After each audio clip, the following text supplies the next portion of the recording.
Alors bandeko nalobaki na video na sala oyo ba recette na sala oyo pour na bonne année ya pour na bonne année na bena rocha recette ya poisson na kati na recette na poisson na rocha na kati ya rotumba na goût awa donc oyo za tomate na sala ya poussière na poivron rouge eza na chaîne bolukaka tomate ya poussière mama lidasa bozo so c'est plus beau partager ezali na rocha yango na na tangawisi na tangawisi na 2 kimaji soko lina kimaji otie na za 2 kimaji na na poivron noir ba eza lutu mo ya café na na ndembe na litungulu na niki na na goût ya poisson va bi fish ya poisson ya assaisonnement ya poisson na nango na tena huile mukie likolo na osala na jambaroma aiza ni na macaron fish na tina sokolo bien na celle ka citron ya 4 ata na sokolo yango na celle citron oyo ata na sokolo citron ya 4 na celle 4 na tiki aisili. Oh guys, I said in my video I'll make my dinner for New Year dinner. I got some recipe. This is macaron fish recipe, and I got here tomato powder with red pepper. Is my channel. If you want to know how to make it, that is my channel. I got ginger. What is that? Ginger. I got Maggi, 2 Maggi. If you like Maggi, and I got black pepper, I got fish seasoning, and I got here onion and spring onion. I already blend that, and I have oil. I'll put a little bit oil, and then I'll use jambaroma. Okay. Tuzaliawa ti déjà yango yo na bandiawa. I'll add first this one. I'll add noche oil. Noche ndembe na litungulu, spring onion and then onion,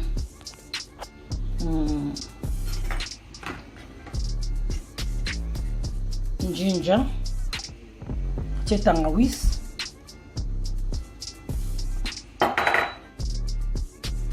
poivron noir, black pepper,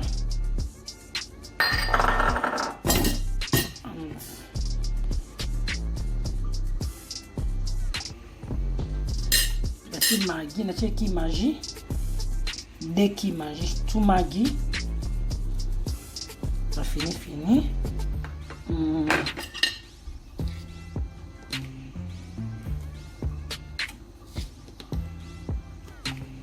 Des loutu ya café, ya jambaroma, 2 teaspoons jambaroma.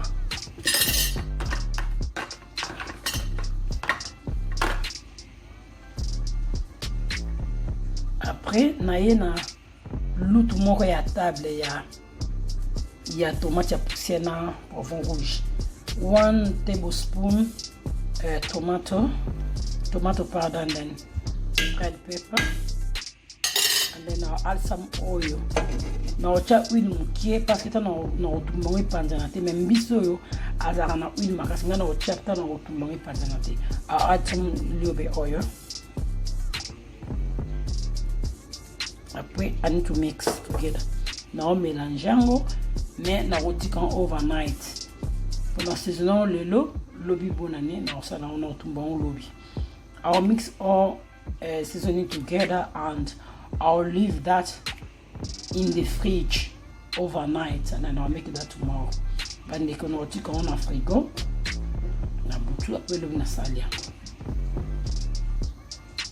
Yango bomoni awawa tina salia yango bien bomoni ngzali kitoko vraiment.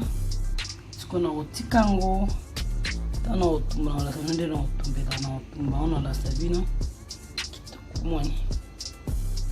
Donc ce qu'on appelle un goût oyo ozana goût à tomate na salade ko remplaçant avec qui matcha tomate wana qui matcha beaucoup remplaçant en faisant oyo salia c'est souhaité ko remplaçant na qui matcha tomate wa benga Yeah, tomate ikimage. I say if you don't have tomato powder, you can use Maggi tomato. Okay. Awa siko sweet na ona che. Buni po. Hey mama, gua na chango ba na plateau na tumba siko bomoni poisson na chango. Siko na tumba ngo. Na tumba photo ça le poisson yo na la silo recette nyoso na video oyo. This is my fish and I need to put inside the grill. Now look now. Bomoni bi. Ela ki lobi na fiko na bisis ko no chana fu to zonga. Ya mpanji mo ko bibo mpanda mbele. Kuna nasa mpanji mususu. On a sabino vient pour oser recette complète. On a sabino vraiment. On dit mon suspect mon nez payé. Elle a dit comme qui est sous son nom qui me prend moi. Et belle vraiment. La chamque.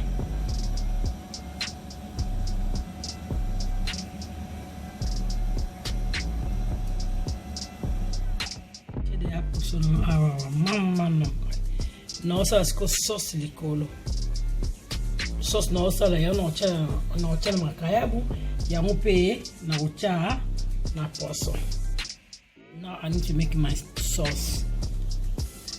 The sauce I'll put in the fish and then I'll put in the salt fish. You can see it looks delicious fish, guys. Try that. Oh, c'est quoi le nom calme ça? Non, ça sauce, ba poivron, aubergine, makulu, ndembe, sauce ya poisson na ya nino, na ya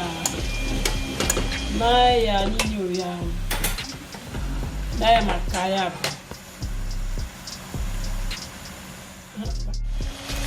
C'est la sauce d'abord, la sauce. Avec add water, la tamai, la sauce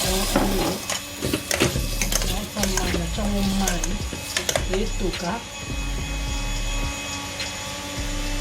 Basta mai ici.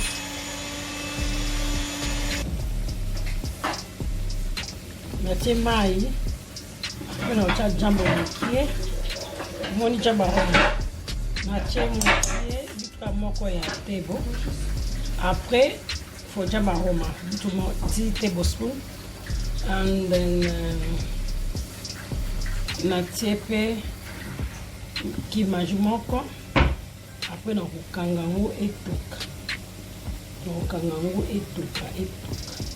Na kanga ki makangisha kupinda pe etuka bien. Etuka.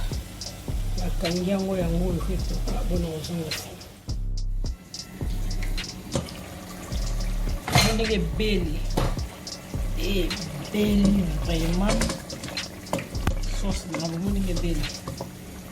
Beli vraiment bien na chango pilipili mo. So lia pilipili na yo. Add little bit chili if you like chili. Ate pilipili kiana sauce samosi ko ya ngolo. Azotia na makaya buna na poisson ngona sadaki ya macaroni. I'll use it in my salt fish with macao fish. Really bomi kama ndani kitoko.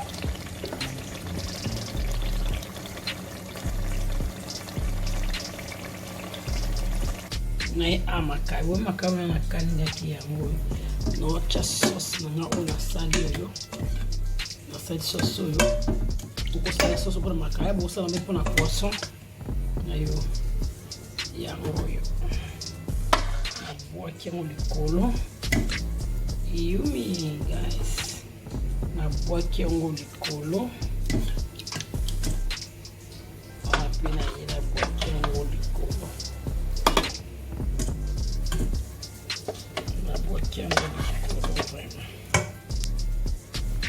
ndeko yango makayabu na nga na sauce moto guawa yango yo pe na ozipango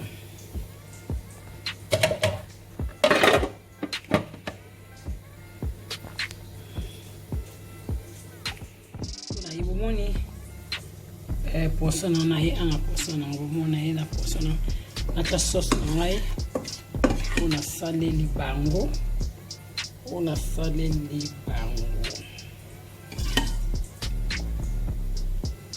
sauce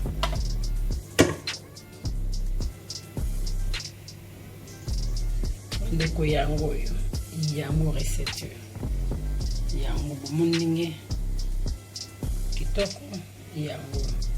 This one my sauce I make for my fish. I hope you enjoy. Nice. Thank you. On est commencé. Quand vous savez, on met kango et ça vraiment